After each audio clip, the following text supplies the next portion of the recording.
Bismillahirrahmanirrahim. Dengan apa mengasah logikanya? Dengan Al-Quran, dengan hadis Rasulullah SAW. Berarti kalau ini menjadi solusi untuk bangsa, berarti Rasulullah itu orang yang sangat berjasa bagi bangsa kita. Karena Rasul yang udah ngajarin tentang konsepsi hijrah ini kepada kita, yang konsep itu lalu saya convert, saya terjemahin bersama dengan para guru untuk menjadi program sosial. Berarti Rasul berjasa banget. Rasul berjasa untuk kita sejak dulu. Nanti berjasa lagi di padang mahsyar. Kita pikir udah selesai urusan kita sama Nabi. Belum selesai.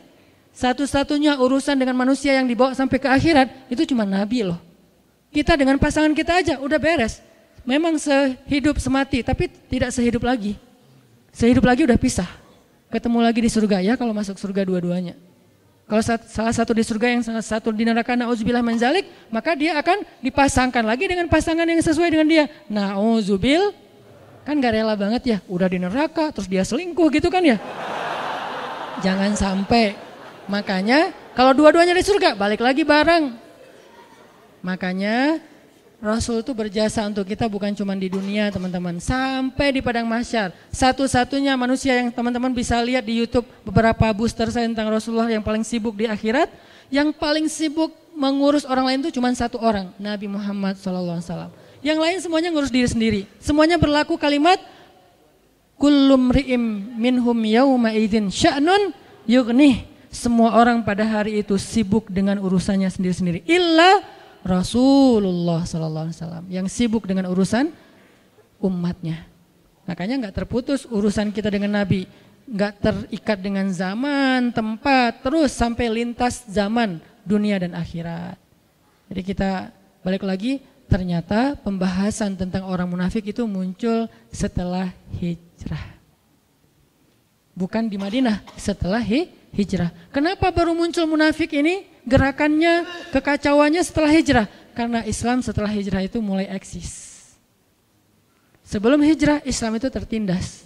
Islam itu tersembunyi. Hanya ada di beberapa golongan-golongan kecil, yaitu orang-orang yang lemah di kota Mekah. Tapi setelah hijrah, Islam itu eksis, kuat, berpengaruh. Muncullah orang-orang munafik, muncullah ayat-ayat tentang munafik, muncullah surat Al-Munafikun. Cari di Al-Quran itu surat apa? Madaniyah, surat yang turun setelah hijrah. Jadi nggak heran kalau kemunafikan dalam berbagai macam bentuk-bentuknya itu muncul setelah Islam semakin eksis dan berpengaruh. Orang mulai datang ke masjid beramai-ramai. Yang dulunya kita susah banget ngelihat anak muda ramai di masjid seperti sekarang ya. Dulu masjid itu diramaikan oleh siapa? Oleh kakek-kakek. Sekarang fenomenanya Masya Allah. Setelah hijrah dalam konteks kekitaan, maka yadkhuluna fi dinillahi afwaja. Orang berbondong-bondong masuk ke dalam agama Allah. Agama di sini bisa artinya syariat, bisa artinya masjid, bisa artinya taklim. Berbondong-bondong. Baik itu kajian saya, kajian Ustaz Abu Somad, kajian Ustaz-Ustaz yang lain, semuanya ramai. Lebih ramai daripada konser. Setelah apa? Setelah hijrah. Maka dalam satu paket, begitu hijrah muncul, eksistensi Islam muncul, muncullah kemunafikan. Kenapa dia muncul? Baru dibedah oleh Al-Quran. Kemunafikan itu kenapa kok munculnya setelah hijrah? Terus perangainya kayak gimana? Itu kenapa surat-surat atau ayat kemunafikan itu rata-rata madaniyah. Pertanyaan berikutnya, kenapa kemunafikan muncul setelah hijrah dan Islam eksis? Salah satu masalahnya adalah ciri-ciri orang munafik atau golongan munafik adalah dengki.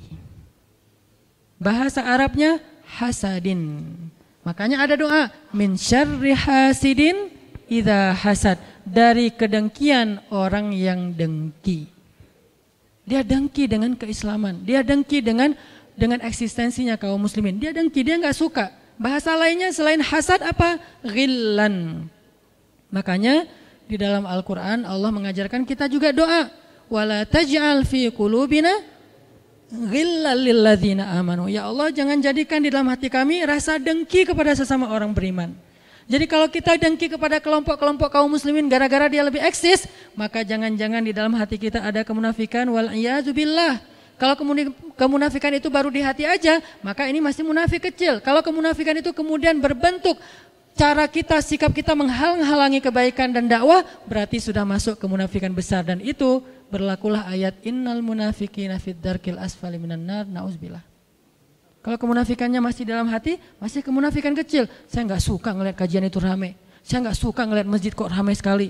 Berarti dia dalam hati doang. Kalau dia lalu dengan kedengkian itu kemudian membuat sebuah penghalang agar orang tidak lagi bisa meramaikan masjid, dia halang-halangi, dia fitnah, dia pecah belah, berarti sudah dengkinya, kemunafikan yang besar. Dan kalau sudah kemunafikan yang besar, bahasanya Allah di surat Al-Munafikun apa? Humul aduwu fahzarhum. Mereka itu musuh dan hati-hatilah kalian terhadap mereka. Sekarang kita tinggal melihat diri kita masing-masing.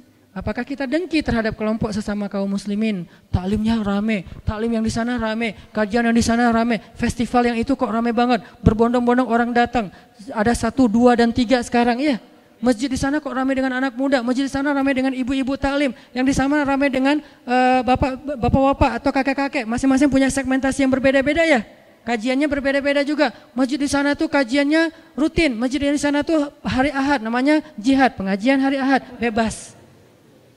Kalau kita dengki ngelihat masjid ramai, berarti dalam diri kita udah ada ayatul munafik, salah satu ciri kemunafikan, hati-hati.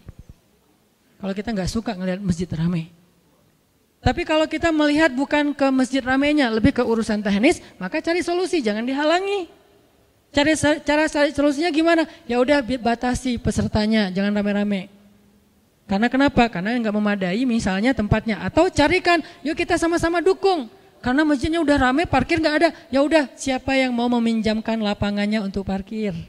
Nanti berlaku di situ ayat wa ta'awanu 'alal birri wat taqwa, saling menolong dalam kebaikan dan ketakwaan. Itu lebih bagus lagi. In tansurullaha yansurkum, kalau kamu tolong agama Allah, Allah tolong kamu. Tijarah dengan Allah, dengan hartanya dan dirinya. Itu yang harusnya kita lakukan. Ngelihat masjid ramai. Al-Latif sekarang ramai nih. Aduh, membludak parkir susah. Akhirnya jamaah kadang-kadang mikir untuk kajiannya di Al-Latif ya. Aduh, pasti parkirnya susah, gak jadi datang deh.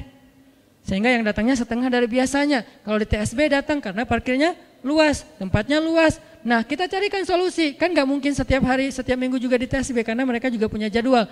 Oh ya udah, saya punya lapangan. Di mana misalnya? Di Cihanjuang. Gak mungkin juga sih, kejauhan gitu.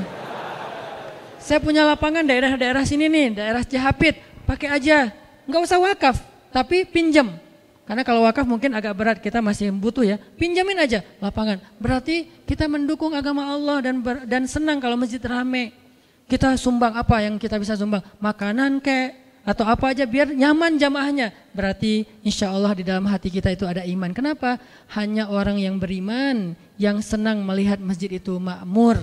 Innama ya'muru masajidallah man aman. Sesungguhnya yang memakmurkan masjid Allah dan senang dengan makmurnya masjid, man amana billah, orang yang beriman kepada Allah. Tapi kalau kita dengki dengan dakwah, dengki dengan ta'lim, dengki dengan kajian, dengki dengan public figure yang bisa membawa banyak massa, crowd event, dengki dengan masjid yang semakin ramai, berarti jangan-jangan fi qulubihim marad, di hati mereka ada penyakit. Kalau penyakit itu enggak segera kita obati dengan istighfar dan taubat, maka Allah mengancam dengan kalimat fazadahumullahu marada. Allah tambahkan lagi itu penyakitnya sehingga dia semakin jauh dari Allah. Syukran ya Rabbi, syukran hadaita qalbi, syukran.